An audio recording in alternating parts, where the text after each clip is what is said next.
Sì, nel senso Sì, che sì. teniamo magari la nostra presentazione come base. Quel video che avevate pubblicato Mm. in rete su Keratoconus, cos'è? Sì, in rete ce l'abbiamo sul canale YouTube. È molto bello. No, quello è bello, infatti con Alessandra abbiamo fatto, diciamo che abbiamo fatto il massimo senza ovviamente fare un girato dedicato, perché quelli sono spezzoni ovviamente No, bello, portati, però bello, bello. grazie.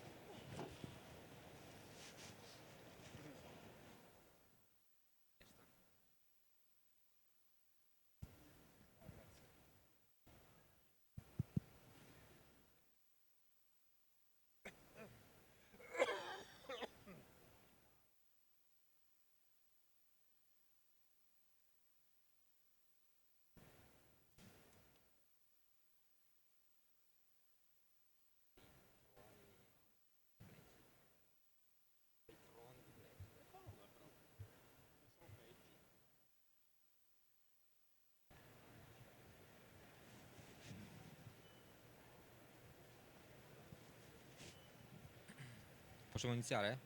Ok, abbiamo il go per iniziare. Buongiorno a tutti, grazie. Good afternoon, everybody. Thank you for having us here at Miro, and especially thanks for hosting an entity just like ours, a patient association.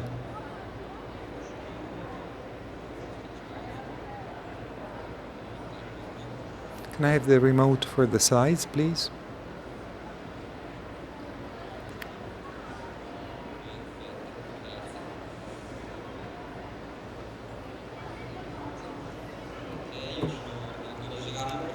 I'm Rinaldo Lisario, president of ICE. ICE is the first Italian no-profit association that works for people with keratoconus. If you don't know what keratoconus is, it's a cornea disease, and it was set up October 1st,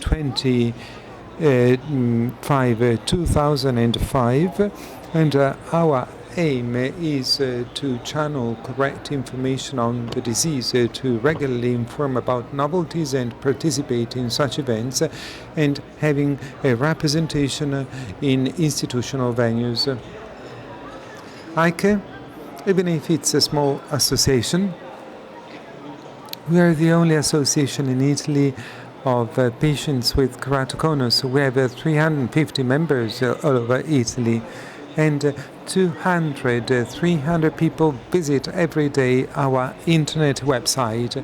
We receive more than 1,000 email messages a year, and we get 3-4 messages a day. We have roughly 8,000 followers in our Facebook page, and this year we'll celebrate our 20 years of support activity.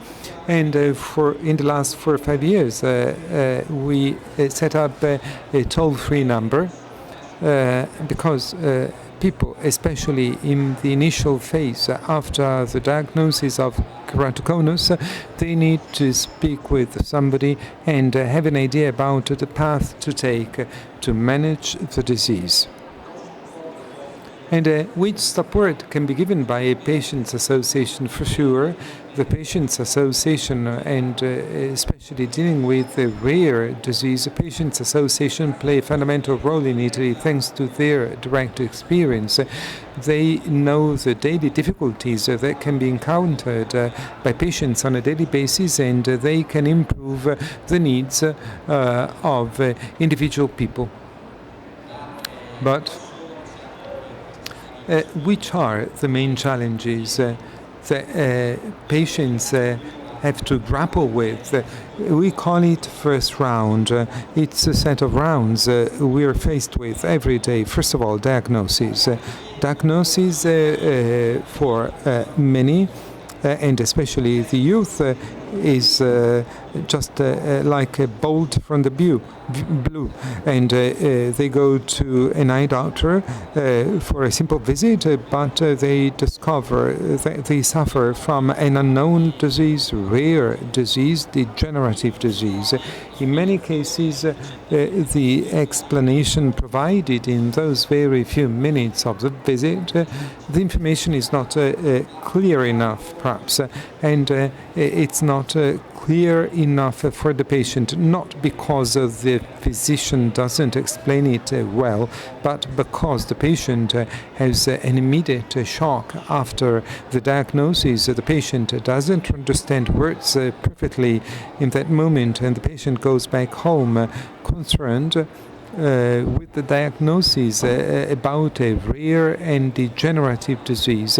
And diagnosis represents a phase of emotional distress, and fortunately people find us online and they call us, especially parents. Second round, they say, okay, now I have understood I have a rare degenerative disease. What should I do? Despite in the past few years progress has been achieved, but it's not so clear for patients, and in some cases, they tell patients they have to wait and see. In other cases, physicians propose interventionist approaches, and so patients are in doubt. And first of all, you have to perform a medical management of the keratoconus, and then you have the path of the improvement of the quality of vision, the optician optometrist. So the physician and the optician and optometrist should communicate with SOPTI, represented here by Frisani, and IMO, represented by Dr. Prati. We created Open Eyes, Occhi Aperti. Open Eyes is some sort of information campaign on keratoconus, and to date we have created the two infographics just here behind me. First infographic explains keratoconus and what it is, when it has its onset, and risk factors, and who suffers from it. It's highly detailed and very precise. A second infographic instead represents the different types of contact lenses that people with keratoconus should use, with the pros and cons for each type of lenses. At this point, I'd like to show you in detail the first infographic dealing with keratoconus, the disease, and apart from the support of SOPTI to create the infographic, we asked IMO, represented here on my right, and they made a scientific review of the infographic, because information on keratoconus should be conveyed by the eye doctor. What do you think about it? First of all, thank you for having me. IMO is the Italian Association of Eye Doctors, 2,500 eye doctors, and shortly it will cooperate with the other trade association, 5,000 eye doctors overall, and representing Italian ophthalmology. And thank you for having me. Keratoconus is a generic disease. It's progressive. You have a different evolution in the two eyes. With early diagnosis, you can mitigate the worsening factor of the disease. The two diseases fall within the competence of eye doctors, and but having an association that launches a specific message how important prevention is, or early diagnosis, it avoids serious problems that it entails. If you think that up until 20 years ago there was just cornea transplantation, today we have photochemical therapies, hardening of the cornea, and our young patients can have a good functional result also in adult age. And the message of the meeting is important. Collaboration between doctors and associations that try and raise awareness about the disease, and those that are expert at functional therapies whereby the eye can see well. And this type of disease is classified by mistake as a rare disease. It's not rare. It affects 1 out of 2,000 patients visited, and today, thanks to the diagnostics we can diagnose keratoconus in the initial phase. As is known, the patient doesn't feel the disease of the keratoconus except when it gets to the external part of the cornea. Having early diagnosis allows to avoid serious damage that we have in young adults, and very often symptoms are neglected. Può avere una ragione legata. And you can have different in the curvature of the eye, an alteration of vision is diagnosed, and we cooperated developing certain behavioral rules and diagnostics to give a better future for our patients. The first infographic originates with this objective to give information, and for sure that the most critical age range is between 15 and 25 years of age in young adults. When you have astigmatism, you should have a specific cornea examination, yes. And in Italy, we are the pioneers of this conservative therapy called cross-linking therapy. It originated in the center of Italy, and we treated 7-8-year-old guys with this therapy.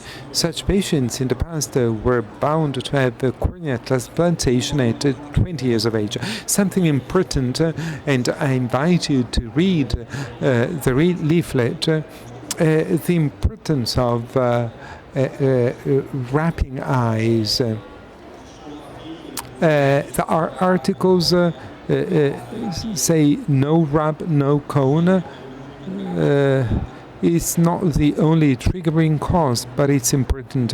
Here we get into a differential diagnosis. There are diseases, common diseases, just like allergies or keratoconjunctivitis, seasonal problems stimulated by ultraviolet rays, and the patient rubs the eyes, and this changes the curvature of the eye. It's also true that if you don't have a posterior alteration of the cornea, when you rub your eyes, it's no problem. So it's important to launch this message, to refer to physicians or structures that have latest generation diagnostics, because as to disease today can be easily diagnosed at an early phase. The identification of posterior changes allows us at long last to give a response, immediate clinical evidence. Topography. Today, we no longer speak about topography because it's an obsolete concept. Today, we speak about tomography to study all the cornea layers, and this allows us we should give this type of examination to all children 10, 15 years, corneal topography. And what you said, a physician some years ago told us keratoconus is a rare disease till you perform a corneal topography. It is defined as a rare disease today, but it's highly prevalent and highly present. It's not rare, we might say. Thank you so much. I have this role as a coordinator, and I ask Mauro if he wants to make a comment on the second infographic, where we have tried to, in a way, collect the various types of contact lenses that can be used by patients with keratoconus, and trying to stress the advantages and disadvantages of each one, because you don't have a single type of lenses, just like in the past. Keratoconus was equal to a certain type of lens. Today, instead, we have so many types of lenses, right? Yes. Allow me to also celebrate this event because for so long, Eike and Sopti have been speaking, trying to improve communications for patients and having in the path of communication a memorandum of understanding with IMO, an association of eye doctors, and having summary documents allowing patients to have the same type of opinions from everybody. It's a step forward for the protection of health of people. I wish to extend my thanks to Eike for the confidence given to Sopti over the past few years. We started with the Mestre Conference 2014, a specific conference on keratoconus. We started communication with IMO that believed in us and recognized our technical skills, and we have some pride. And I get to infographics. And so we have the technical component, physicians, and the patient. You don't have the industry, but it is perfectly represented by the infographics. When I was studying contactology so many years ago, they told us that there were contact lenses for keratoconus. Nobody applies lenses that were applied 15 years ago. And we have recognized that certain contact lenses, disposable lenses, monthly lenses, not specifically for keratoconus, can be useful to solve the vision needs of a person. This step forward is represented in the infographic. To assess the best technical solution for somebody, you need somebody dealing technically with the person, choosing the simplest, safest, and easiest, most affordable solution, not necessarily something complex. This infographics helps a lot to identify the whole supply chain, the whole chain, and communication with eye doctors, who of course should also be able to manage anxiety after diagnosis and doubts that can be raised when they're invited to use contact lenses and glasses. Having similar information is to the benefit of everybody for the best selection of contact lenses. From a technical point of view, what has changed over the past few years? There are lights and shadows. Yes, attention to the use of contact lenses, not specifically for keratoconus, has improved. More attention is devoted to the function of binocular vision, as keratoconus is a symmetrical disease that affects one eye and then the other. Very often it's not compulsory to have the best visual acuity of the eye, but with the physician you agree that at least the two eyes should be active. You can obtain it with simple lenses. Something else, so there's more awareness about the use of certain simpler solutions than in the past. In the past, they just used lenses for keratoconus. I'm sorry if I repeat this concept.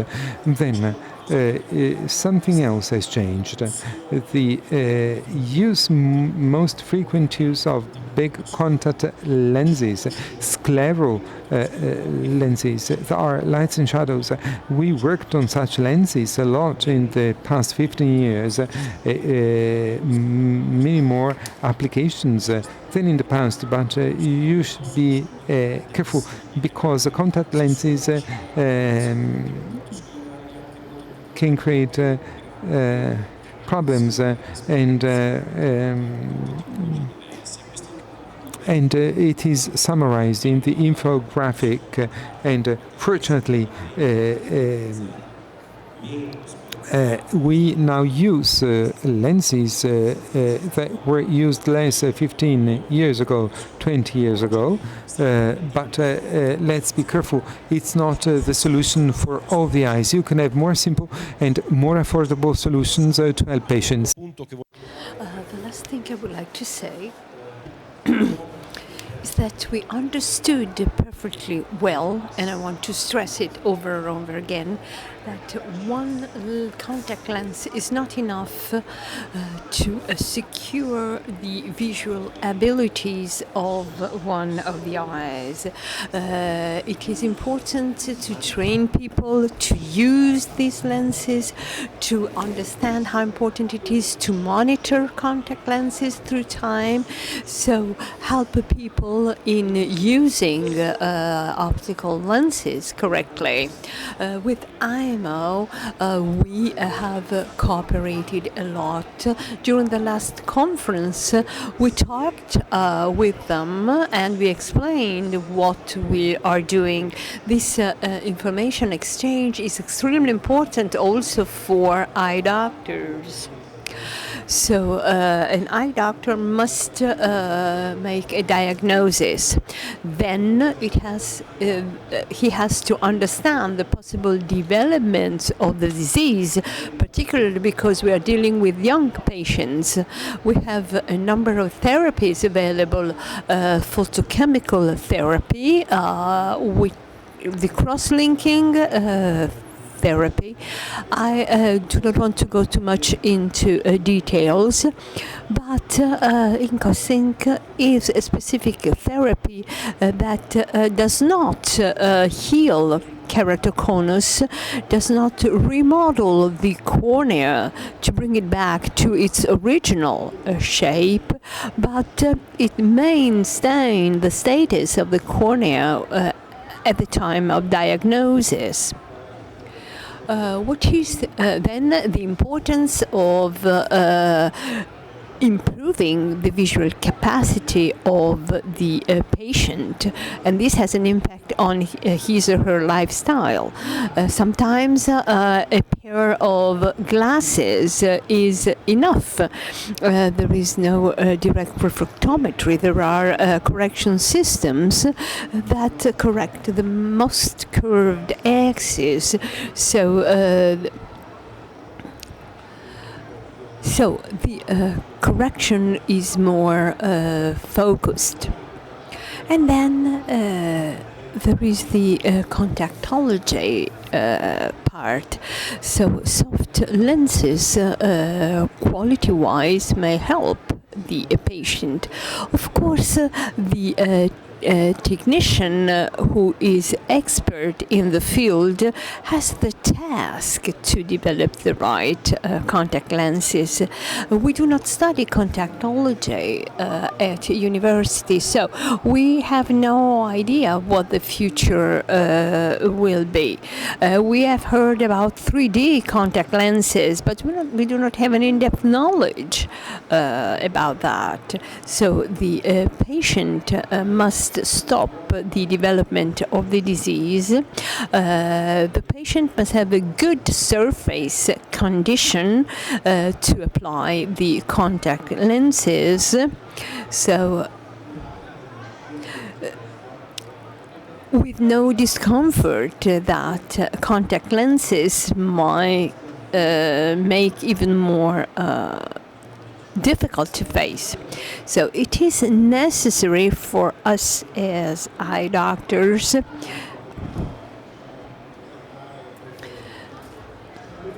to know who are those who are expert in applying contact lenses, so that we can refer our patients to these experts, and these experts will advise our patients on the best possible devices for them.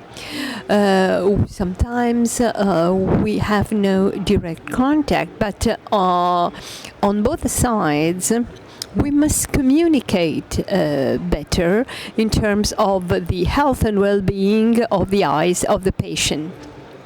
Yes, to conclude with Mauro, I would like to focus on the second infographics to highlight what we have seen in patients.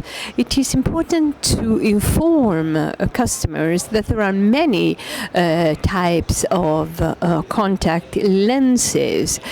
The patient knows that there is no such a thing like a specific keratoconus lens, and sometimes people think the opposite, that is, they go to the optician and they are given a specific lens for keratoconus.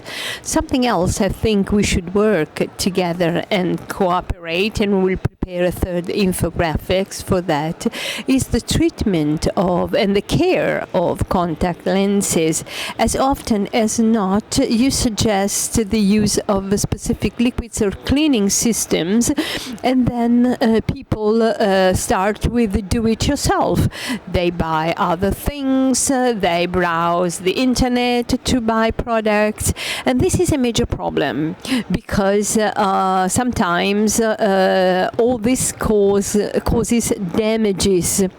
One of my patients told me that he cleaned the lenses with a liquor, Amaro Montenegro. Well, you can easily imagine. And this is the most important part, that is how to educate people to use contact lenses. This is the responsibility of the contact lenses specialist. They are responsible not only for selecting the best fit lenses, but also in following, in providing a follow-up to the patient.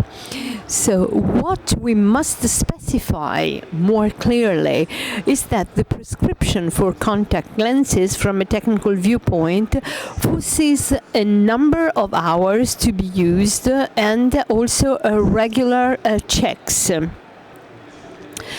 If the maintenance, the care system, and the hours the device is used is not shared without a regular monitoring, then the solution sometimes is not so effective as it was supposed to be. And the operator must check through time that the choices he has made is the right one, because conditions change through time, and if conditions change, also the care of lenses changes accordingly. So we do not only have to resort to or to be based on technical parameters of the product. I would never imagine to have high quality products like the ones we're using today. 10 years ago, I couldn't even conceive having smooth surfaces of lenses. But these features supplied by the industry must be maintained, and we can do so by informing people on how to use contact lenses correctly. Yes, we have a last slide concerning contact lenses. It refers to the new tariff decree that has been implemented early this year.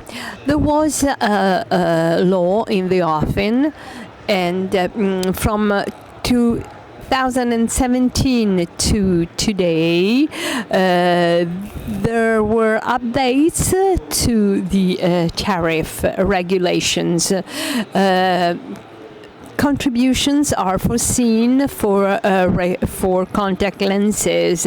You have to apply for these financial contributions before you buy the contact lenses. There are different amounts based on the type of contact lenses to be bought. So now there is more focus on the kind of lenses you ask to the optician. There are low contributions for some contact lenses and higher contributions for special scleral contact lenses, for instance. But you have to be careful.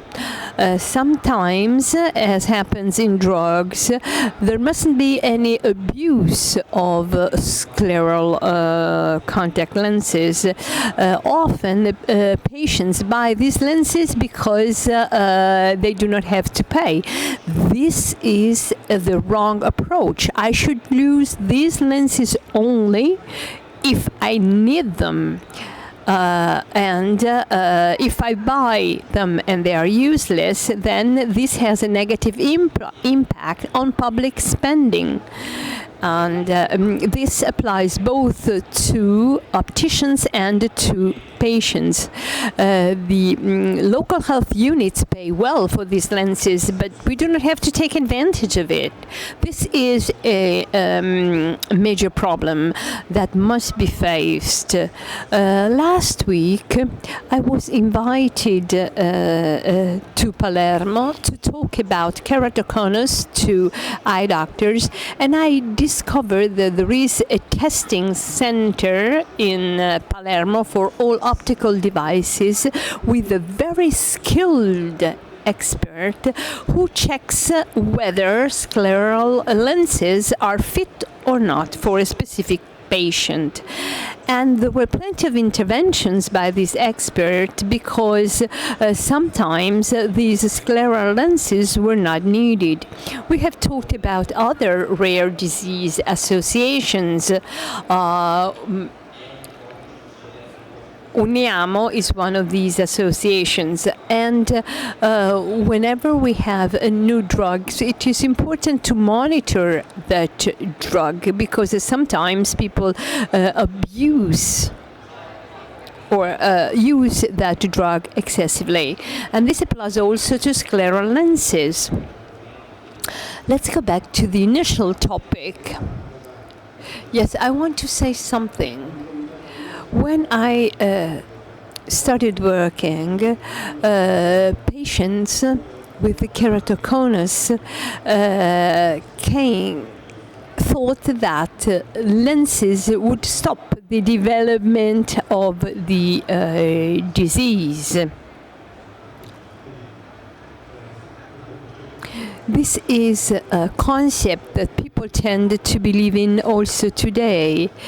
And of course, it is not always so. It is something that does not exist. In terms of prescribed contact lenses that can be reimbursed is a problem that we face on a daily basis in hospitals. When the eye doctor prescribes contact lenses to a patient, then what happens is that we write codes on a module. And as Mauro said earlier, we have to test. It is very hard to see someone who is satisfied with contact lenses after testing, because if the test says that that lens is not useful, then you have to inform the patient. This is why it is important to inform and cooperate with patients to explain the existence of the disease in a family. And then it is important to manage the patient. and the relationship must be based on trust. I've heard that about that expert in Sicily. Hopefully, the expert changes over time. So I think it is important to find the best way to cooperate. I think that we are almost finished, but there is a request we submitted to SOPTI, and is the following. You tell us that there are many very good opticians, but I only know Frisani, Gabriele, and that's it. How can we find a list of opticians who to turn to and refer patients who need these special lenses? As eye doctor, I cannot say he's good, he's not good. That's not possible. But I think that you should have a code of behavior, so to speak, to guarantee the service you provide. And this applies also to your behavior. And it's up to you to say, well, that specific optician has not complied with the rules we have. So as category, I think you should monitor, the members of your association.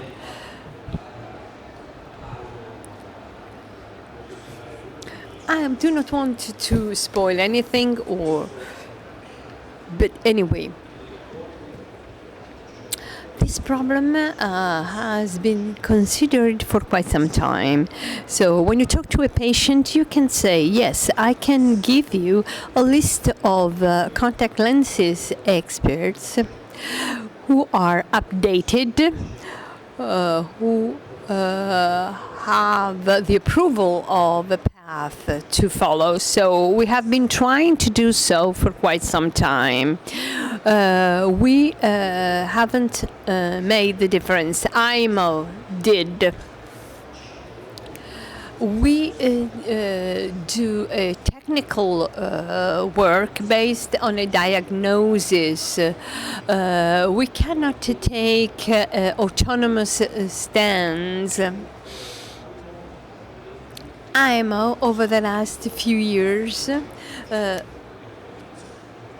helped us establish a dialogue whereby every day we can do what we have planned to do, that is, have a list of experts following a specific code of conduct that was established a few years ago by a number of technical and scientific associations, primarily SOPTI, and monitor their skills and know-how. So to provide AICE a technical support and tell them that the person proved to have 8 cases where he found the best fit lenses and anticipated possible problems. We are not inventing anything new. This kind of fellowship exists also in other fields.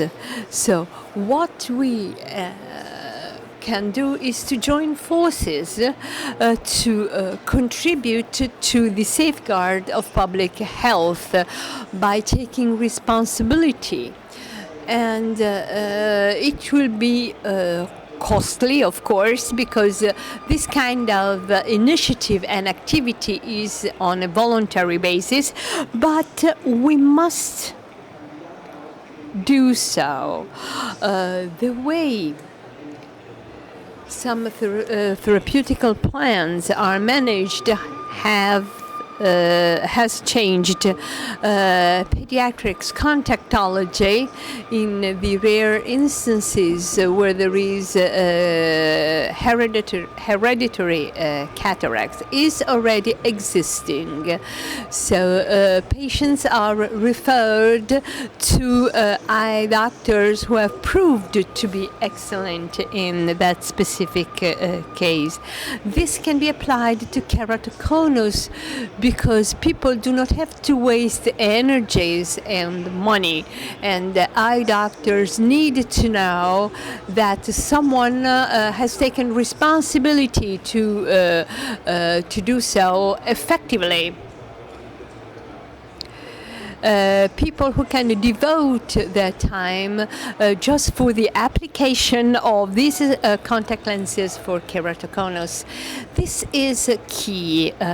We are an association that works on a national level, and as often as not, we are asked by patients where to go for these contact lenses. IMO has supported this initiative. We need guarantees. We need trust. We need to know where our patients are referred to.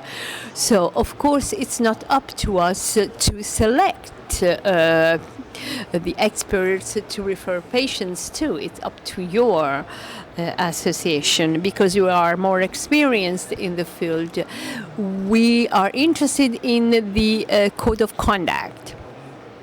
The behavior we must follow is to cooperate and to provide a top quality service.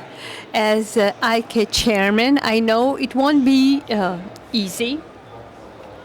We can start with something, and especially to the benefit of the youth. We've seen so many schools and students at this trade fair.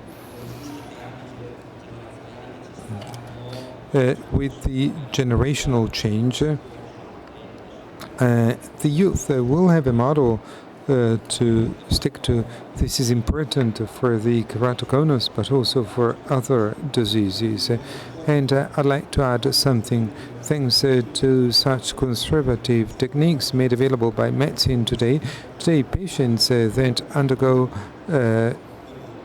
transplant are less. The application of contact lenses will be part of the future for such patients with such a disease. In the past, the transplantation was more frequent because of the clinical evolution of the disease.